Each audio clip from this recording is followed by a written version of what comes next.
کے ساتھ ایک بڑا اچھا وقت گزارا ہے.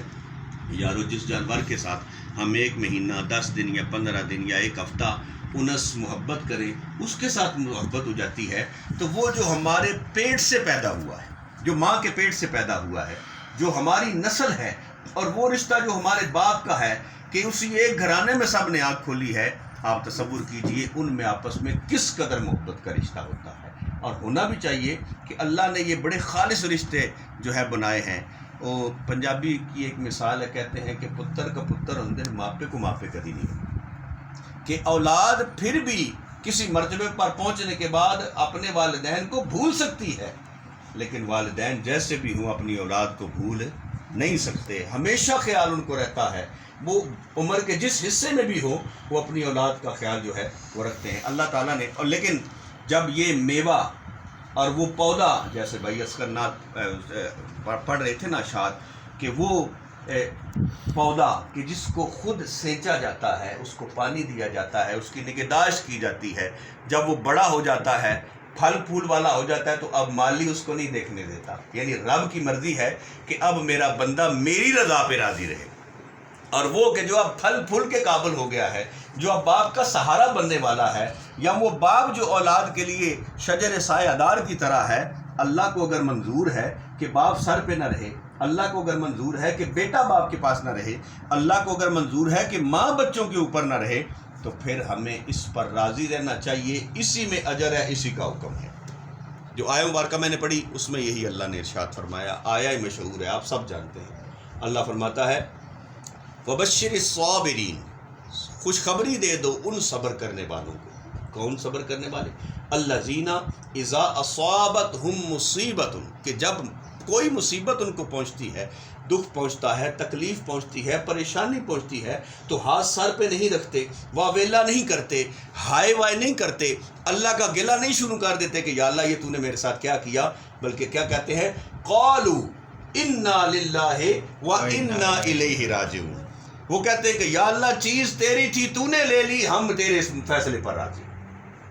اگر وہ چیز تو نے لے لی ہے تیری تھی مالک، ہم بھی تیرے ہیں.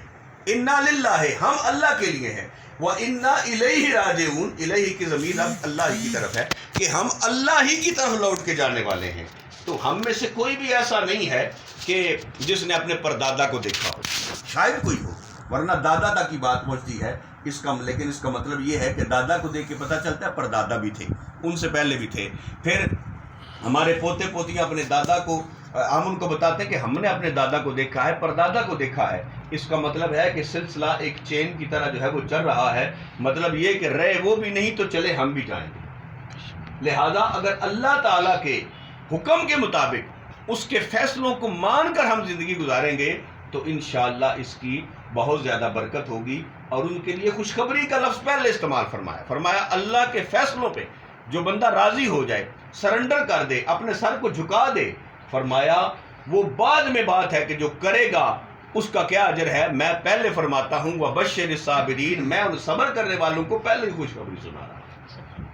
ان صبر کرنے والوں کے لیے خوشخبری ہے وہ پہلے ہی کہ اللہ نے ان کو قبول فرما لیا. حضور ارشاد فرماتے ہیں کہ اللہ تبارک و تعالیٰ جب کسی بندے کا بیٹا، اس کے جگر کا ٹکڑا، لخت جگر اس سے لیتا ہے، اور فرشتے اس کی روح قبض کر کے جب اللہ کی بارگاہ میں جاتے ہیں تو اللہ تعالیٰ ان سے ارشاد فرماتا ہے، حالانکہ وہ سب جانتا ہے لیکن سوال فرماتا ہے، فرمایا جب تو نے میرے بندے کے لخت جگر کو، اس کے دل کے ٹکڑوں کو چھینا تو وہ کیا کہہ رہا تھا، اس کے جذبات کیا تھے، اس کے تاثرات کیا تھے، اس کی زبان پہ کیا تھا؟ وہ عرض کرتے ہیں مالک وہ تیرے فیصلے پہ راضی تھا. اس نے کوئی شکوہ نہیں کیا، اس نے کوئی واویلا نہیں کیا، وہ کچھ نہیں کہہ رہا تھا، اس کی زبان پہ تھا انا للہ و انا الیہ راجعون. میرے بندو تم یہ بتاؤ کہ تم نے جب اس کا لخت جگر چھینا، جب اس کے دل کے ٹکڑے کو لیا، تو کیا کوئی اس نے وہ ایسے کلمات کہے کہ جو میری شان کے لائق نہ تھے؟ فرشتے عرض کرتے ہیں مالک ایسا کچھ بھی نہیں اس نے کہا. اس نے تو بڑے صبر سے، برداشت سے، اور آنسو جو کہ ایک فطرت بھی ہیں اور عین انسان ہونے کی دلیل بھی ہیں، اور جذبہ مادری اور پدری کی بھی دلیل ہے، اور محبت، رحمت، رافت اور عفت کی دلیل ہے، اور عافیت کی دلیل ہے، اور انسانیت کی دلیل ہے، محبت کی دلیل ہے. فرمایا عرض کرتے ہیں حضور اللہ یا اللہ اس کی آنکھوں سے صرف لفظ آنسو نکلے. زبان پہ کوئی لفظ نہیں جاری ہوا جو تیری شان کے خلاف ہو، جس میں گلہ بنتا ہو تیرا یا کسی بھی ہستی کا۔ ارشاد فرمایا تو دیکھو تم نے اتنا بڑا صدمہ میرے بندے کو دیا، اس نے برداشت کیا، تو اب جزا پتہ کیا ہے؟ عرض کرتے ہیں مالک تو بہتر جانتا ہے۔ فرمایا یاد کرو نا، تم کہتے تھے جب میں نے مشورہ کیا تھا کہ میں زمین میں نائب بنانے والا ہوں، تو تم کہتے تھے کہ یا اللہ یہ فساد کرے گا زمین میں، یہ جا کر لڑائیاں کرے گا۔ وَنَحْنُ نُسَبِّحُ بِحَمْدِكَ وَنُقَدِّسُ لَكَ، ہم جو ہیں تیری تسبیح بیان کرنے والے، ہم جو تیرے ساتھ اتنی تیری شانیں بیان کرتے ہیں، تو انسان کو بنانے کی کیا ضرورت ہے صرف تسبیحات کے لیے؟ تو فرمایا قال انی اعلم ما لا تعلمون، جو میں جانتا ہوں وہ تم نہیں جانتے۔ فرمایا آج دیکھو تم میرے بندے سے اس کی قیمتی چیز لے کر آئے، پھر بھی اس نے کچھ نہیں کہا، اب اس صبر کا بدلہ جو ہے اس کو خوشخبری دے دو، میں نے اس کے لیے جنت لکھ دی۔ سبحان اللہ، اس کے صبر کے کلمات کے عوض میں نے جنت لکھ دی ہے، اس کے لیے بھی اور اس کی اولاد کے لیے بھی۔ تو میرے بھائیو، ہم سب اللہ کے لیے ہیں، اللہ کی طرف سے آئے ہیں، ہماری اصل وہ ہے۔ یہ زندگی چند روزہ ہے، اس میں ہم نے 60 70 80 سال، حضور ارشاد فرماتے ہیں کہ میری امت 60 اور 70 کے درمیان ہے، بہت لوگ اس سے کم آگے جائیں گے۔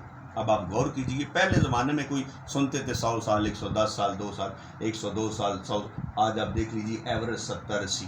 کوئی پرانے بزرگ ہوں تو وہ چل رہے ہوں تو یہ ایک اللہ کا ایک سلسلہ ہے، ورنہ موجودہ دور کے لحاظ سے آپ دیکھیں ہمارے کتنے دوست ہمارے ساتھ تھے فوت ہو گئے، دنیا سے چلے گئے، بھائی چلے گئے، اور کتنے ہی ایسے احباب تھے جو محلے میں جن کو ہم دیکھتے تھے تو کہتے یہ بڑا ہو کے یہ بنے گا، یہ بڑا پہلوان بنے گا، یہ ریسلر بنے گا، یہ بنے گا، یہ کھلاڑی بنے گا، یہ اداکار بنے گا، یہ فلاں بنے گا، لیکن آج وہ ہمارے اندر موجود نہیں، تو رہنا ہم نے بھی نہیں ہے، چلے ہم نے بھی جانا ہے، بس صرف اللہ کے فیصلوں پہ راضی رہنا چاہیے ہمیں، اور اللہ کے فیصلوں پہ جب بندہ راضی ہوتا ہے نا تو پھر اللہ کی طرف سے اسے وہ اجر ملتا ہے کہ جو کسی آنکھ نے دیکھا نہیں ہے، جو کسی کان نے سنا نہیں ہے، اور جو کسی ذہن میں تصور بھی نہیں آ سکتا۔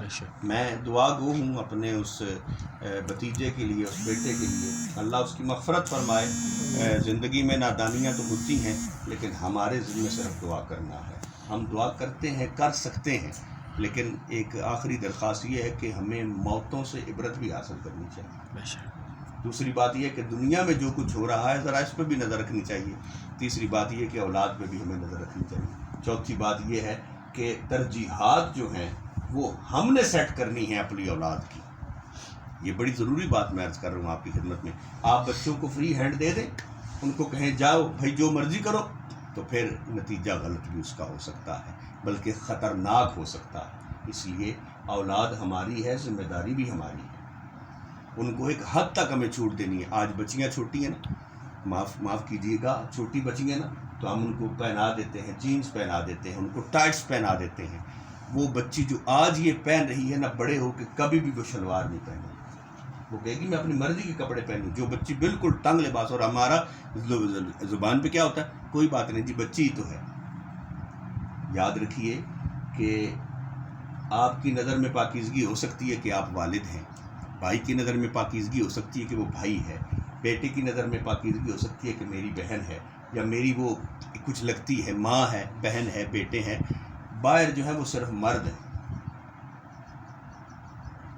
پتہ نہیں آپ میری بات سمجھے کہ نہیں، وہ صرف مرد ہیں۔ اور اس موبائل نے وہ جو کچھ دیکھتے ہیں، دیکھنے کے بعد ان کی نظروں میں پھر ماں، بہن، بیٹی کا تقدس نہیں رہتا، ان کی نظر میں وہ صرف ایک لڑکی ہے۔